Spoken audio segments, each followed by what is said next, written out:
નારાયણા ગામના પ્રગતિશીલ ખેડૂત એવા સમીરભાઈ વાળાના ફાર્મ હાઉસ ઉપર આપણે અત્યારે આવ્યા છે.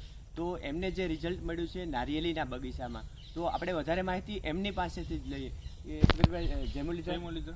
હવે સમીરભાઈ, તમને નારિયેળીના બગીચામાં જે રિઝલ્ટ મળ્યું છે એમાં આ ચારે ચાર વસ્તુ તમે નહોતા વાપરતા, એ પહેલા તમારે મતલબ કે આ નહોતી વાપરી ત્યારે તમારે શું તકલીફ હતી નારિયેળીની અંદર? નારિયેળીમાં તકલીફ હતી તો એવું હતું કે જે નારિયેળીમાં ફાલ તો દેખાતો પણ એના સમયાંતરે તે ફાલ ખરી જતો હતો. એટલે ટૂંકમાં આપણે કહીએ ને તો કે ભાઈ આખો વેસ્ટેજ હતું એમ. ને પેલા પ્લસ એમાં આપણે જે ટૂંક સમયમાં મહીનો જે માર થયો છે એની લીધે આવક પણ મારે બંધ થઈ ગઈ હતી. બરાબર છે. તો આ ધરતી વિટાનો તમે પિયતમાં ઉપયોગ કરો છો અને બાકીના આ ત્રણે વસ્તુનો સ્પ્રેમાં ઉપયોગ કરો છો. તો સ્પ્રેમાં વ્હાઇટ ફ્લાયમાં તમને આનું કેવું રિઝલ્ટ છે? વ્હાઇટ ફ્લાયમાં જબરદસ્ત રિઝલ્ટ છે. તેનું થોડુંક આપણે ઓર્ગેનિક પ્રોડક્ટ છે એટલે થોડી એવી વાર લાગે, 2-3 દિવસની ઝાડકીને અસર કરતા.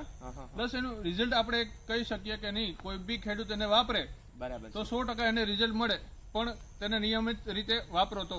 બરાબર છે. અને લાસ્ટમાં મારો પ્રશ્ન સમીરભાઈ તમને એ છે કે જ્યારે તમે આ બધી વસ્તુ વાપરતા નહોતા ત્યારે તમારે ઉત્પાદનમાં કેટલું થતું?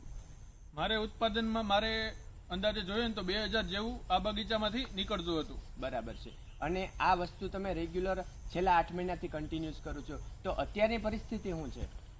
જાણે કે આપણે ધરતી વિટાનો આપણે છેલ્લા 8-9 મહિનાથી આપણે યુઝ કરીએ છીએ. દર મહિને આપણે પિયતમાં આપણે આપીએ છીએ આને. બરાબર. ટૂંકમાં કહીએ ને આપણે તો મારે 2000 પડતાની જગ્યાએ 4000 જેવું સમથિંગ થવા વર્ગી ગયું છે. એનાથી વધારે હશે પણ આપણે મિનિમમ આપણે 4000 રાખીએ છીએ. બરાબર છે. તો તમને આટલું મોટું રિઝલ્ટ મળ્યું છે તો તમે બીજા ખેડૂત લોકોને શું સજેસ્ટ કરશો?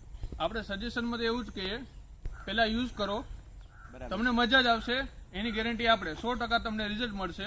તમે વાપરો પહેલા. તો મિત્રો તમે પણ જોઈ શકો છો એમના ફ્લાવરિંગ અને